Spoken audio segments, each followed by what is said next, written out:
Assalamualaikum warahmatullahi wabarakatuh.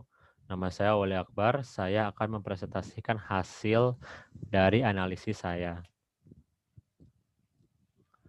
Secara umum, investasi dapat diartikan sebagai meluangkan atau memanfaatkan waktu, uang, atau tenaga demi keuntungan di masa datang.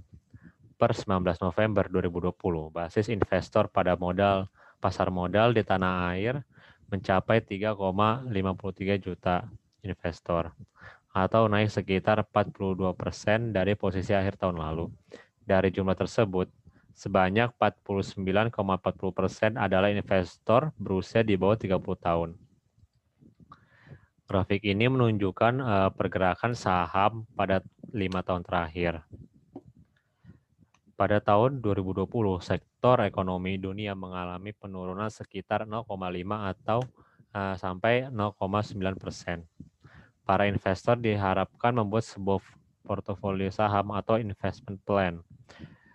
Portofolio saham adalah kumpulan saham yang dimiliki oleh seorang investor, sedangkan investment plan merupakan perencanaan keuangan nasabah untuk memperhitungkan kebutuhan keuangan di masa yang akan datang. Saya menggunakan pendekatan bottom up karena berfokus pada analisa atas masing-masing saham.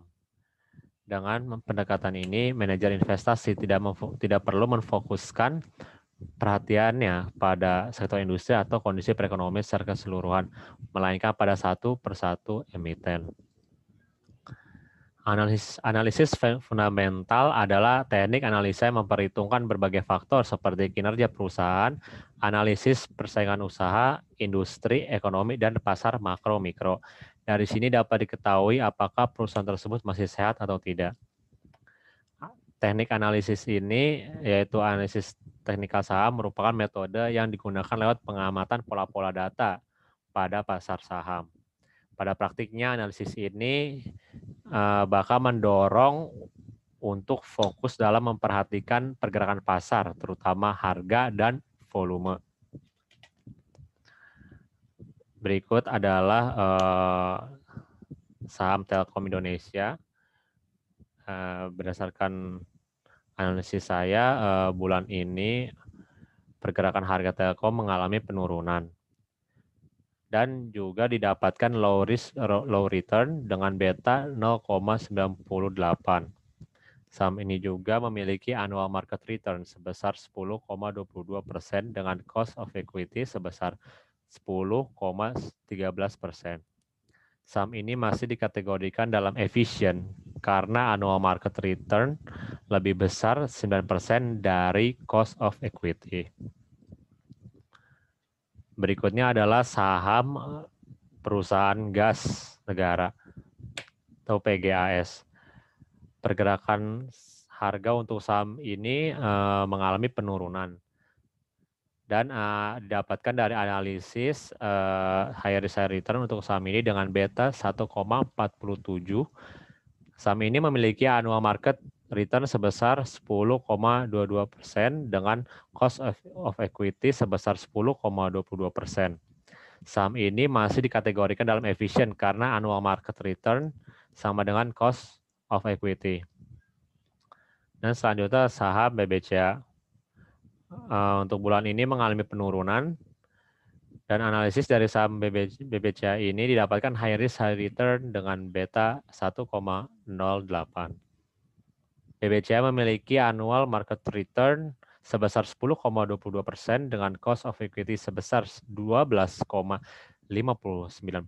Saham ini masih dikategorikan dalam tidak efisien karena annual market lebih kecil dari cost of equity.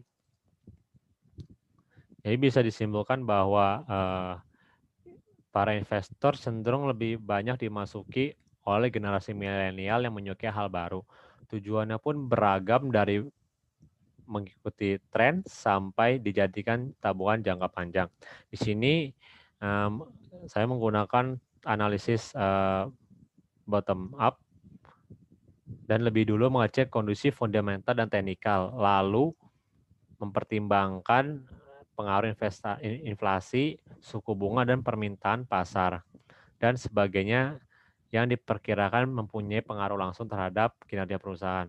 Setelah dianalisis dari 3 saham kelima saham tersebut yaitu TLKM, PGAS, BBCA, ANTM, dan WKST, ternyata saham TLKM dan PGAS lah yang efisien, sisanya tidak efisien. Namun hanya ANTM lah yang cost equity-nya jauh di atas annual market return. Kelima saham yang sudah dianalisis memiliki annual market return sebesar 10,22%.